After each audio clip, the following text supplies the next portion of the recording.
మా కోసం ఏ రాజకీయ నాయకుడు కూడా ఇప్పటికొచ్చి అలా కూర్చోలేదన్య. మేము చాలాసార్లు మీ స్పీచ్లో కూడా నేను చూసానన్య. మీ స్పీచ్ నాకు నచ్చి నేను చాలామంది దివ్యాంగ గ్రూపులు అన్ని గ్రూపులో కూడా పెట్టానన్య. 2016 చట్టం అమలు చేయట్లేదు అన్య.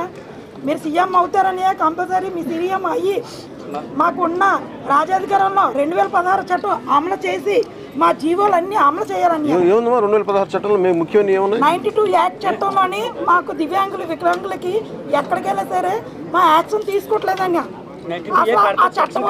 ఆ చట్టం ఉందని విషయం సరే పోలీసులు తెలియదన్య. నేను గాజువాక అన్య, మాది గాజువాకలో నాకు చాలా సమస్యలు జరిగాయి.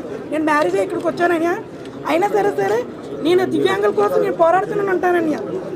మాకు 10,000 శాంక్షన్ చేయాలన్య. మా పెళ్ళిళ్ళు అవ్వాలంటే ఎలాగని మాకు పెళ్ళిళ్ళు చేసుకోవడం చాలా కష్టం. అసలు దివ్యాంగులు ఉంటే బాగా తెలుస్తుందని మీ కుటుంబాన్ని కూడా చాలా భారంగా ఉంటున్నామని. మమ్మల్ని అయితే ఎవరు కూడా లిఫ్ట్ ఇవ్వడం కూడా ఇబ్బంది పడుతున్నారని. నాకు చాలా సమస్య ఉందని. అసలు దివ్యాంగుల పుట్టడం మించి శాపమా అన్నయ్య? మీ దివ్యాంగుల పుట్టడం మా శాపమా? మాకు ఎందుకని ఇలా జరుగుతుంది? మేము కూడా అన్నిట్లో కూడా సమాన అవకాశం కల్పించాలి. రాజాధికారంలో కంపల్సరీ అన్నయ్య నువ్వు మాకు సీట్లు ఇచ్చి తీరాలన్నయ్య. కంపల్సరీ మాకు ఇవ్వాలన్నయ్య. మాకు 10,000 శాంక్షన్ పెంచాలి అని ఎప్పుడే చెప్తున్నానన్నయ్య. గాజువాకలో చాలా దారుణాలు జరుగుతున్నాయన్నయ్య. నేను గాజువాకలో అమ్మాయినా అన్నయ్య. ఒక దివ్యాంగురాలు నేను ఎన్నోసార్లు 2005లోని మెప్మా ప్రాజెక్ట్లో వర్క్ చేసేదాన్ని అన్నయ్య. అందులో వర్క్ చేసేటప్పుడు ఆ ప్రాజెక్ట్ అయిపోయిందని నీ డిగ్రీ అవ్వలేదని చెప్పి నాకు తీస్తారని ఎన్నోసారి కార్పొరేటర్ చుట్టూ కూడా తిప్పించుకున్నారని. కానీ వాళ్ళకున్న పక్కన్న వాళ్ళ దగ్గర వేయించుకుంటున్నారు తప్ప మా దివ్యాంగులు మాత్రం పక్కకు తోస్తారని నేను ఆవేదనతో నేను ఏ నియోజకవర్గంలో ఉన్నా దివ్యాంగులు కలుపుకుంటూ పోయి మా సంవత్సరాన్ని రాశానని. మీరు వస్తున్నారని సాయి అని ఆరుద్ర అని చెప్తే వాళ్ళ అమ్మగారు సాయి లక్ష్మి అని చెప్పే అమ్మాయి కోసం వికలాంగులు చాలా అన్యాయం జరిగింది. జగ్గంపూడి ఎమ్మెల్యే గారిని చూసుకోండి. దాడిశెట్టి రాజా అమ్మ మీద ఆకర్షణ చేసి మొత్తం అంటే మీరు వస్తున్నారని చెప్పేసి 10 రోజులు అమ్మ జీజేహెచ్లో కాకినాడ జీజేహెచ్లో పెట్టారండి. మీరు వస్తున్నారని తెచ్చి కాకినాడ అదే వైజాగ్ హాస్పిటల్ పంపించి నీకు పిచ్చి ఉందని చెప్పి హాస్పిటల్ పెట్టారు. నెక్స్ట్ మా వాళ్ళు కూడా అందరూ సాయి లక్ష్మి సాయి చంద్ర ఆరుద్ర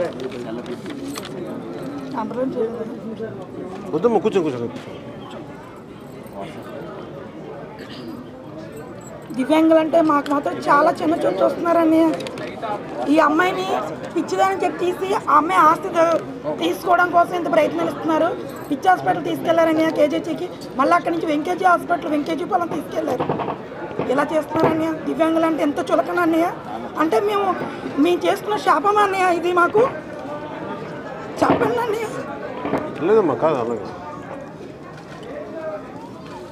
నైట్ తీసుకెళ్ళి మేము కుటుంబానికి కూడా చాలా భారంగా ఉందన్నయ్య. అన్నయ్య మేము జాబులు చేయగలం అన్నయ్య. అందరికన్నా నార్మల్ పర్సన్ కన్నా మాకు ఎక్కువ స్కిల్ ఉంటుందని మాకు ఇచ్చి చూడండి అన్నయ్య. ఏ డిపార్ట్మెంట్లో కూడా ఇంప్లిమెంటేషన్ లేదమ్మా. నాకు అసలు నమ్మకం అసలు మీరు చెప్పక్కర్లా. నాకు సంపూర్ణ నమ్మకం డిపార్ట్మెంట్లో కూడా అన్నయ్య. హౌస్ హౌసింగ్ కూడా తీయమని ఎన్నోసార్లు హౌస్ హౌసింగ్ కూడా తీయట్లేదన్నయ్య. మాకు పెన్షన్ వద్దు అన్నయ్య. మేము జాబులు చేసే ఉన్న వాళ్ళకి మాకు ఉపాధి కల్పించండి అన్నయ్య. లేని వాళ్ళకి బాగా తిరగలేని వాళ్ళకి ఒక 10,000 పెన్షన్ అవ్వండి. నేనైతే అదే అడుగుతున్నాను అన్నయ్య. నిజంగా చెప్తున్నాను. మాకు పెళ్ళిళ్ళు అవ్వడం కష్టం అన్నయ్య. మీకు ఇండివిజువల్ రేషన్ కార్డు ఉంటేనే ఇల్లు ఇస్తాను అంటున్నారు. ఇండివిజువల్ లేకపోతే ఇవ్వనంటున్నారు. తల్లిదండ్రులు ఉంటే మా పెన్షన్ కట్టి ఇస్తారని. అంటే తల్లిదండ్రులకు ఉన్న ఆస్తి మాకు ఇచ్చేస్తారని. తల్లిదండ్రులతో ఉంటే ఇచ్చేస్తారని రేషన్ కార్డు. ఇప్పుడు ఈ అమ్మాయి అక్కడే ఉందా? అమ్మాయి పరిస్థితి ఏంటి ఇప్పుడు? అదే సార్ ఇప్పుడు వైజాగ్లో ఉందండి. దేనికి పంపించేసారు? ఇదేనా ఆ అమ్మాయికి నైట్కి నైట్ ఆ రోజు అక్కడ ఉంటే చేశారు. డీటెయిల్ నోట్స్ తీసుకున్నా తీసిపోయారండి.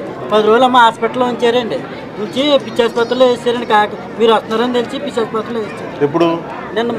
మొన్న జరిగిందండి. ఈ 2 రోజుల క్రితం. 2 రోజుల క్రితం కాదండి, 2 రోజులు అయింది. మేము మీటింగ్లో మా వాళ్ళు వైజాగ్లో ఉన్న వాళ్ళు కూడా అన్నయ్య వెళ్ళారన్నయ్య. ఇది మాట్లాడుతాం హ్యూమన్ రైట్స్ తో మాకు రోస్టర్ పాయింట్ పంపించాలి. ఎందుకంటే మా ఓహెచ్ భారీ దారుణం అయిపోతున్నాం. యాక్సిడెంటల్ కేసులు కూడా వచ్చేస్తున్నాయి మా దాంట్లో. అంటే వాళ్ళకి నేను కాలు తప్పు పట్టట్లేదు. కాకపోతే కానీ మేము మీరు first నుంచి బాధపడుతున్నాం. పుట్టుకతో అలా పుట్టారు కదా, పుట్టుకతో నుంచి బాధపడుతున్నాం. దాన్ని దీన్ని కలపకూడదు కానీ ఖచ్చితంగా. వచ్చి మధ్యలో వచ్చిన వాళ్ళు 100% ఉన్న వాళ్ళు తీసుకెళ్ళిపోతారని మాకు రోస్టర్ పాయింట్ కూడా 10 చేయాలని మనస్ఫూర్తిగా కోరుకుంటున్నానని. మీకు ఇండివిజువల్గా ఉంటేనే మీకు ఇల్లు వస్తుంది.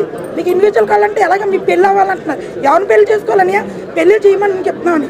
మాకు సంబంధం చూసి మా దివ్యాంగులందరికీ పెళ్ళిళ్ళు చేస్తే సచ్చకూడ నమస్కారాలు చేస్తానని. మమ్మల్ని ఎవరైనా ముందుకు వచ్చి చేసుకుంటున్నారు. అంత మనసు ఉన్న వాళ్ళే రావడం కష్టమవుతుందండి. నార్మల్ పరిస్థితులకే పెళ్ళిళ్ళు అవ్వడం కష్టమవుతుంది. మాకు అన్ని విధాలుగా అన్నీ కూడా చేసుకుంటాయి. మాకు అన్నింటిలో సమాన అవకాశం కల్పించని మెయిన్ 2016 చట్టం మాత్రం మీరు సీఎం అవుతారని గ్యారంటీ.